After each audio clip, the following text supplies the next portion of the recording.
Kung kayo pa mga bossing ko yung nag-iisip, dahil marami na mga bossing ko na nagtatanong kung ano mga pinakamabibisang pampaswerte na pangontra sa kamalasan ngayong darating na ghost month mga bossing ko, ang masasabi ko lamang, the best din po itong ating barya. Barya at ganon din po mga bossing ko ang asin. Upang sa ganon kayo po instead na malasin ay puro kaswertehan naman ang darating. Proven po ito mga bossing basta't may 100% kang paniniwala sa mga gatong mga pamamaraan. Kung naniniwala ka at nais po itong gawin, ay siya. Mag-ready na po kayo, maghugas kayo ng mga barya. Ilalagay natin to sa isang mangkok or sa isang baso. Lalagyan nyo ito ng kapranggot na asin.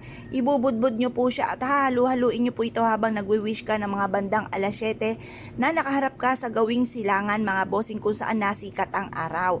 Upang sa ganon ay isama ka ng sikat ng araw sa pagtaas po niya, matupad ang mga pangarap sa buhay. Mag-wish na mula sa inyong pong puso kung ano po ang sinasabi ng inyong kalooban, binubuka ng inyong pong bibig, yun po ugaliin nyo po palagi mga bossing at ganon din po i-mindset nyo na kayo magiging matagumpay. Makapangyarihan ang ating isipan, ang ating salitain at ganon din po ang ating pandama. Kaya pagaganahin po natin yan upang sa ganon gumana ang ating law of attraction kung ano mang ninanais natin kagad ating itong matatamo mga bossing. Kasi minsan kaya po hindi natutupad, nagwi-wish ka pero iba ang tinatakbo ng inyong isipan. Baga kung ano-ano yung mga tumatakbo sa isipan nyo.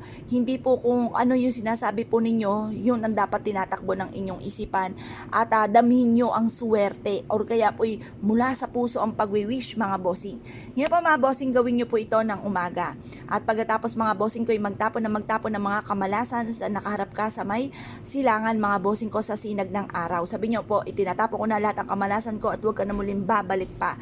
Matutupad lahat ang mga pangarap ko at tuloy-tuloy ang pasok ng swerte. Ganun po ang pagwi-wish, walang gamit na sana. Ngayon pa mga bossing, kung kayo po naniwala at nais po itong gawin, subukan nyo na po ito dahil ito po isa sa mga subok na napakaswerte. Ngayon pa mga bossing, ang gagawin nyo lamang po ay pagtapos nyo po mag-wish, ilagay nyo po ito sa likod ng pintuan po ninyo or bitbitin kahit saan kayo magtungo upang sa ganun sundan po kayo ng kaswertehan. Pwede rin kayo maglagay ng ganito sa ilalim ng inyo pong higaan upang sa ganun magkaroon kayo ng masarap na tulog at hindi kayo kapitan ng mga negatibo. Mas mainam na meron kayong ganito mga bossing. Subukan nyo po kung kayo po'y walang ganito at kayo po'y gagawa, obserbahan ang mga swerteng darating at mas magiging magaan ang daloy ng swerte. Ngayon po mga bossing, kung kayo po'y naniwala at nais po itong gawin, subukan nyo na po ito at baguhin ang sistema ng mga nasa isipan ninyo. Kung ang sistema sa isipan ninyo kayo ay malas, sabihin nyo po sa inyo pong isipan na kayo ay swerte. Walang malas, puro swerte ang darating. Ngayon pa mga bossing, kung kayo po naniwala at nais po itong gawin, wag na po kayo magpatumpik-tumpik pa. Subukan nyo po ito. Proven po ito na napakaswerte.